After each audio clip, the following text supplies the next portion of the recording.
Olá, bem-vindos a mais uma análise.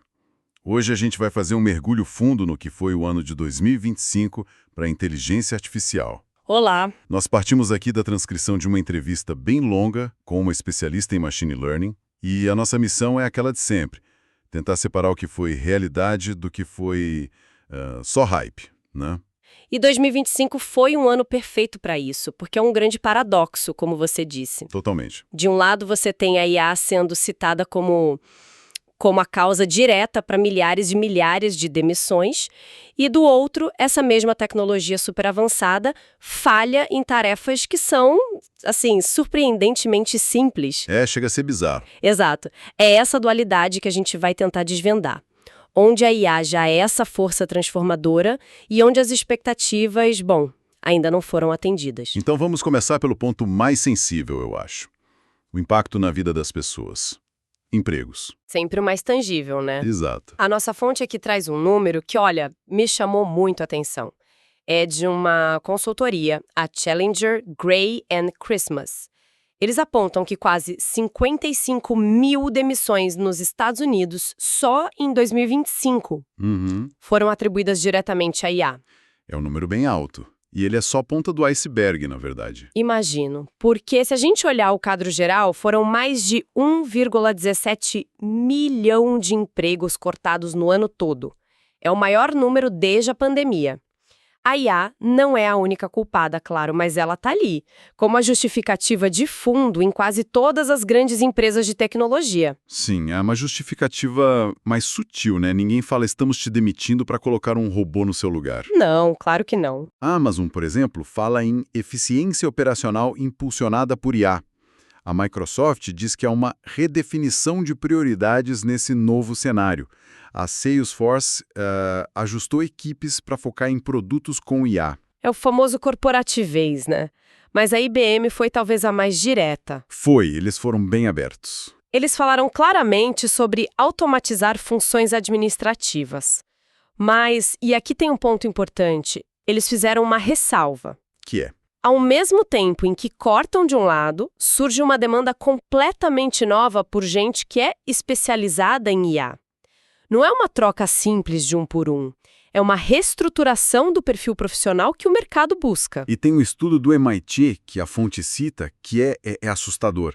Não só pelo número de tarefas que podem ser automatizadas, que eles estimam em quase 12% da força de trabalho americana. É o valor financeiro disso, né? Exatamente. Um potencial de economia de 1,2 trilhão de dólares em salários.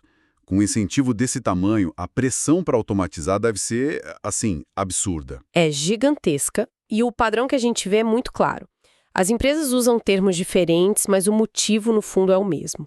Automatizar tarefas repetitivas e redirecionar os investimentos. A IA, em 2025, deixou de ser um projeto de laboratório. Ela se tornou um fator econômico estrutural. Uma força que está redesenhando o mapa do mercado. Exato. Quer a gente goste ou não. Ok, o impacto é inegável. Mas aí vem a pergunta. O que essa IA realmente aprendeu a fazer de tão incrível em 2025 para causar tudo isso? Porque, vamos ser justos, a gente teve marcos impressionantes. Sim, teve. Modelos de IA ganharam medalha de ouro na Olimpíada Internacional de Matemática. Isso não é pouca coisa. De jeito nenhum. E não foi só isso. Eles atingiram pontuações altíssimas num benchmark chamado ARC, que muita gente achava que seria, sabe, a fronteira final para AGI, a inteligência artificial geral. Ah, sim, eu li sobre isso. A ideia era que, se uma IA passasse nesse teste, a gente estaria muito perto de uma inteligência de fato geral. E elas não só passaram, elas passaram com folga. Tá, mas espera aí, é aqui que a coisa fica muito estranha para mim. A mesma IA que resolve problema de matemática de nível olímpico, que quebra esses testes super complexos. Sim. É essa mesma IA que não consegue operar uma máquina de salgadinhos. A fonte menciona uma falha em gerenciar uma simples vending machine. Como isso é possível? Essa sua reação de não faz sentido é a chave para entender tudo. Esse paradoxo define o estado da IA hoje. Certo. A inteligência que a gente criou é como um bisturi, genial para uma tarefa super específica, mas completamente inútil para martelar um prego. Ela é profundamente especializada, não é geral. Então, um modelo pode provar um teorema complexo e, literalmente, 5 minutos depois... Não entender a lógica básica de que para pegar um refrigerante você precisa colocar dinheiro, apertar um botão e esperar o produto cair. Falta o bom senso do mundo real. Entendi. Então, toda aquela conversa sobre os agentes autônomos, que foi vendida como a grande revolução de 2025. Foi um alarme que tocou um pouco cedo demais. Certo. A tecnologia surgiu, sim. Todas as grandes empresas lançaram seus agentes com a promessa de dê um objetivo para a IA e ela resolve. Mas a adoção foi muito lenta. As empresas ainda estão, se alfabetizando. Aprendendo a usar a ferramenta. Exatamente. Como integrar isso de forma segura, de forma eficaz. A fonte até cita casos de empresas que demitiram equipes de atendimento para colocar agentes e... Tiveram que recontratar todo mundo. Tiveram que recontratar todo mundo às pressas. A tecnologia simplesmente não deu conta do recado. Então, em muitas áreas, a expectativa passou por cima da realidade. Mas, para ser justo, onde foi que a IA brilhou? Onde ela não só cumpriu a promessa, como talvez até superou o que a gente esperava? A primeira área, e talvez a de maior impacto no mundo corporativo, foi programação. Ah, sim. A especialista da entrevista é categórica. Ela diz que a IA para gerar código hoje é melhor do que qualquer humano. E olha, eu como programadora posso confirmar. É uma mudança de paradigma. Você usa no seu dia a dia? O tempo todo. Hoje eu me sinto quase despida tentando escrever um código complexo sem um assistente de IA. A produtividade é absurda. É como ter um colega de trabalho genial que nunca dorme. Nesse caso, a realidade superou e muito hype. Impressionante. E essa velocidade toda me leva a pensar no campo criativo. A geração de imagem, por exemplo, não é nova.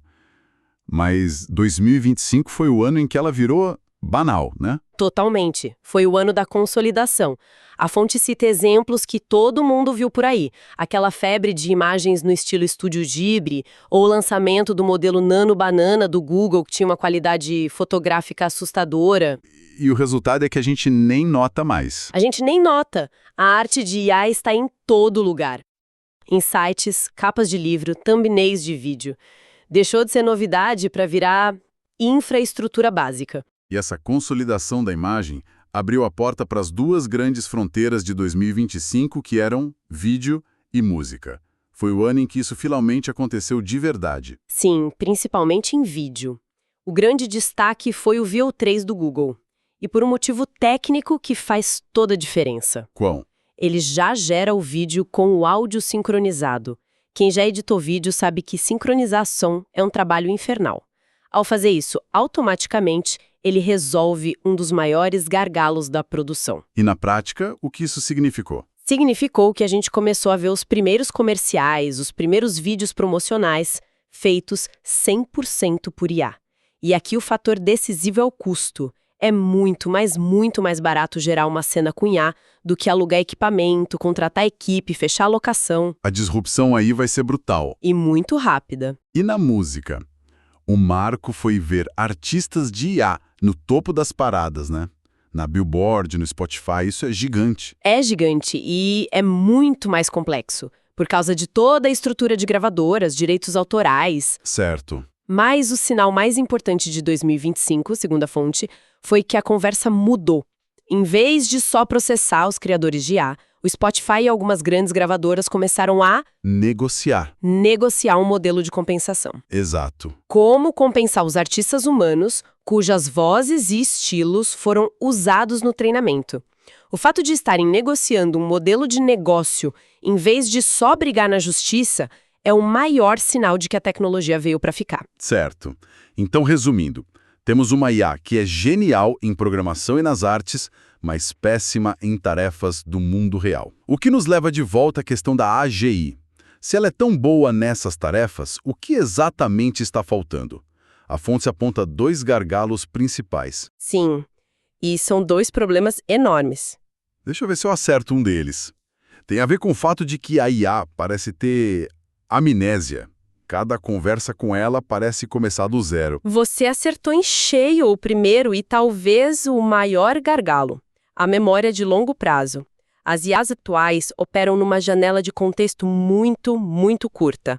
É como se a gente acordasse todo dia e esquecesse tudo que aprendeu na vida. Impossível construir uma inteligência assim. Sem memória acumulada, não existe compreensão real do mundo. Faz todo sentido. E qual é o segundo gargalo? É o aprendizado em tempo real. O processo de treinar um grande modelo de IA leva meses, custa milhões de dólares. E depois que esse treinamento acaba, o cérebro dela fica na prática congelado. Ela não aprende com as interações do dia a dia. Não, de verdade. A fonte usa uma analogia ótima. É como contratar o funcionário mais qualificado do mundo. Só que no dia seguinte, ele esquece tudo que você ensinou sobre a sua empresa. Ele não se adapta, não cresce na função. E resolver esses dois problemas, memória e aprendizado contínuo, não deve ser nada fácil. Nem um pouco. A especialista na fonte argumenta que talvez a gente precise reinventar a arquitetura fundamental desses modelos. Não é só colocar um módulo de memória. É repensar a base de tudo. É um desafio para anos. Com tanto dinheiro sendo investido, centenas de bilhões de dólares, mas com a AGI ainda tão longe. A gente não corre o risco de estar numa bolha? Uma bolha prestes a estourar? A fonte aborda essa pergunta de frente. E a resposta é sim e não. Como assim? Sim, existe uma bolha de expectativas e de valuation de empresas. O hype claramente foi além do retorno de curto prazo, e muitas startups de IA vão quebrar. Mas é uma bolha como a das tulipas lá no século XVII, onde o ativo não tinha valor real? Não. E essa é a distinção crucial que a fonte faz. Diferente das tulipas, a tecnologia de IA por trás do hype é real, ela funciona e já está gerando valor imenso, como a gente viu na programação. A bolha não é de valor, é de timing. Perfeito. O mercado superestimou a velocidade com que a AGI chegaria e subestimou os obstáculos. Então, uma correção de mercado é quase certa, mas a tecnologia em si não vai a lugar nenhum, ela é sólida. Entendi. Então, se a bolha financeira não é a maior preocupação, qual é? O que realmente tira o sono da especialista da nossa fonte? Segurança. Sem rodeios é o mau uso da tecnologia. E ela divide esse medo em 2 níveis. Quais seriam? O primeiro é o risco imediato, que a gente já está vivendo. Golpes, fraudes, desinformação e embaça, o uso da tecnologia por pessoas mal intencionadas para criar o caos de formas cada vez mais sofisticadas. E o segundo nível? É o de longo prazo. A preocupação existencial com uma superinteligência que, um dia, possa se tornar incontrolável e agir contra os interesses da humanidade. E a conclusão dela sobre isso é basicamente um chamado à ação, né? Exatamente. É um apelo muito forte por mais regulação, muito mais pesquisa em segurança e, acima de tudo, por responsabilização. A ideia de que as empresas que criam esses modelos não podem simplesmente colocá-los no mundo e lavar as mãos. Elas precisam ser legalmente responsáveis. Pelos danos que eles podem causar. Então, recapitulando a nossa jornada por 2025, a gente viu uma tecnologia que, no mesmo ano, justificou a demissão de milhares de pessoas e, ao mesmo tempo, não soube comprar um salgadinho numa máquina. Essa é a contradição. Vimos ela revolucionar a programação e a arte, enquanto ainda esbarra em barreiras fundamentais como memória e aprendizado. É isso. O que 2025 nos mostrou é que a IA deixou de ser uma promessa para se tornar uma força presente, estrutural, mas uma força irregular, cheia de pontos cegos. E atenção para os próximos anos. É exatamente esse abismo. Entre as suas habilidades super especializadas, que são quase sobre-humanas, e a sua completa falta de bom senso e de compreensão geral do mundo. E qual seria a sua síntese final do que a gente aprendeu com essa análise? Que o grande desafio para 2026 e para os anos seguintes não é só fazer a IA ficar mais inteligente em testes. O verdadeiro desafio é torná-la mais robusta, mais segura e, principalmente, mais alinhada com os objetivos e valores humanos. A corrida pela capacidade precisa andar junto com a corrida pela segurança. E isso nos deixa com uma última reflexão, um pensamento para o futuro. A fonte fala muito sobre segurança, regulação, mas tem uma camada mais profunda aí. Enquanto as empresas e as pessoas correm para adotar a IA por causa da sua eficiência, quem é responsável por ensinar valores a ela? Se uma IA aprende com toda a internet para otimizar uma tarefa, que vieses, que objetivos não intencionais e até que aspectos sombrios da nossa própria natureza ela aprende junto. E como a gente sequer começa a auditar a moral de um sistema como esse.